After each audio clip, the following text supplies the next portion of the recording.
કેમ છો બધા? માહિતી વેજ કિચનમાં તમારું સ્વાગત છે. ફ્રેન્ડ્સ, આજે હું તમારી જોડે શેર કરવા જઈ રહી છું સરગવા બટેકાનું એક અલગ પ્રકારનું શાક. તો એના માટે મેં એક મોટી ડુંગળી લીધી છે સુધારીને, એક નાનું ટોમેટું લીધું છે, આદુ લસણની પેસ્ટ, એક લીલી મરચી અને કૂક ટોમેટો પેસ્ટ જેની મેં લિંક ડિસ્ક્રિપ્શન બોક્સમાં મૂકી દીધી છે, અને 2 નાના બટેકા અને 5 સિંગ સરગવા. હવે એક વાસણમાં મેં 3 ચમચા તેલ લીધું છે. એમાં સૌથી પહેલાં આપણે 1 ચમચી જેટલું જીરું એડ કરીશું. જીરું ફૂટે એટલે આપણે એમાં ડુંગળી એડ કરી દઈશું. ડુંગળીને આપણે સાંતળી દઈશું.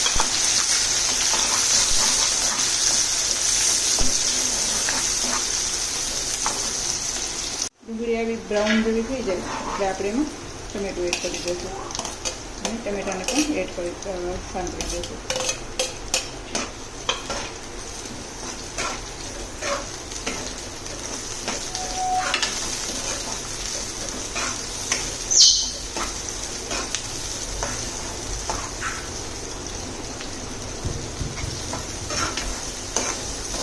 ટમેટા થોડા ગળી જાય ત્યાં સુધી આપણે એને સાંતળી લઈશું. ટમેટા થોડા સંતળાઈ જાય એટલે આપણે કસૂરી મેથીને આ રીતે ચોળીને નાખી દઈશું, જેથી કરીને એની સરસ સ્મેલ એમાં બેસી જાય.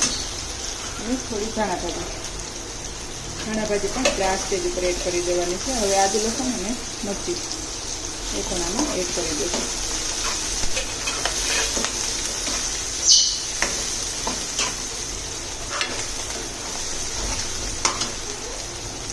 આ સ્ટેજ ઉપર આપણે કૂક ટોમેટો પેસ્ટ એડ કરીશું.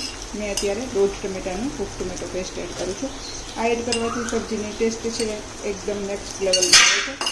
તો કોઈ બી રીતે સબ્જી તમે બનાવતા હોય પંજાબી સ્ટાઈલની, તો એમાં cook tomato cook onion paste add કરવાથી સબ્જીનો ટેસ્ટ અને કલર બંને ચેન્જ થાય છે.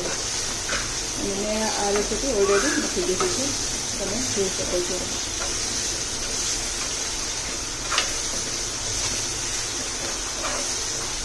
એકદમ સરસ ફરી પાછું આપણી ટમેટું અને ટમેટાની પેસ્ટ ને બધું એકદમ સરસ પાકી જાય ત્યાં સુધી એને હલાવતા રહીશું. હવે આ સ્ટેજ ઉપર આપણે કોપરાનું ખમણ નાખવાનું છે. એનાથી શાકભાજીનો ખરેખર ટેસ્ટ એકદમ બદલાઈ જશે. તમે બનાવો ત્યારે ચોક્કસથી કોપરાનું છીણ એડ કરજો.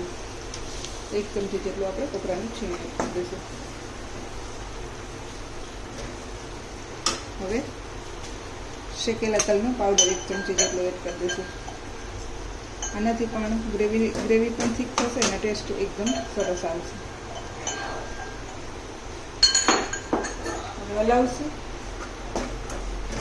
અને 3 ચમચી દહીં એડ કરવાનું છે અને મોળું દહીં લેવાનું છે. આ બધું એકદમ સરસ પકાવી લેવાનું છે.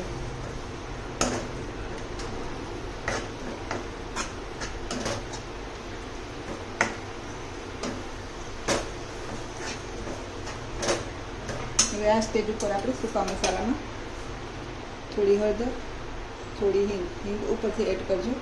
ખૂબ જ સરસ ટેસ્ટ આવે છે. 1 ચમચી લાલ મરચું પાવડર, વધારે તીખું ખાતા હોય તો તમે તમારા મુજબ એડ કરી શકો છો. અને 1 ચમચી ધાણા જીરું પાવડર, થોડો અડધી ચમચી જેટલો કિચન કિંગ મસાલો અને અડધી ચપટી જેટલો ગરમ મસાલો. બસ આ બધું એડ કરી અને હલાવી લેવાનું છે. મસાલા સરસ પાકી જાય ને ત્યાં સુધી આપણે એને હલાવતા રહીશું.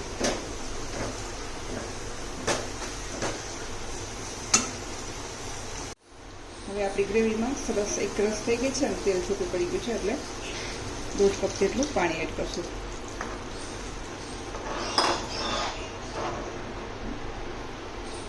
અને આપણે સબ્જીના ભાગનું મીઠું એડ કરી દઈશું. આપણે જે સરગવો ગ્રેવી બધું લીધું છે એના ભાગનું 1 ચમચી મીઠું એડ કરશું.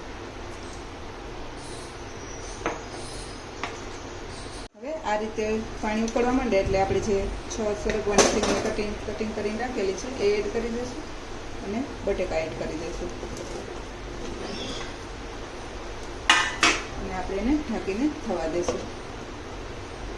10 મિનિટ થઈ ગઈ છે. હવે આપણી સબ્જી બનીને એકદમ રેડી છે. તમે જોઈ શકો છો તેલ પણ ઉપર આવી ગયું છે અને એકદમ સરસ બફાઈ ગઈ છે. તો હવે આપણે ધાણા ભાજી એડ કરી દઈશું. અને આ સબ્જી તમે રાઈસ, પરાઠા, રોટલી, ભાખરી ગમે એની જોડે સર્વ કરી શકો છો. હવે આપણે નીચે ઉતારી સર્વ કરશું. તૈયાર છે મારું સરગવા બટેકાનું અલગ પ્રકારનું શાક. જો તમને મારી આ રેસીપી પસંદ આવે તો લાઈક કરજો, શેર કરજો અને સબસ્ક્રાઈબ કરવાનું ભૂલતા નહીં. Thank you, by.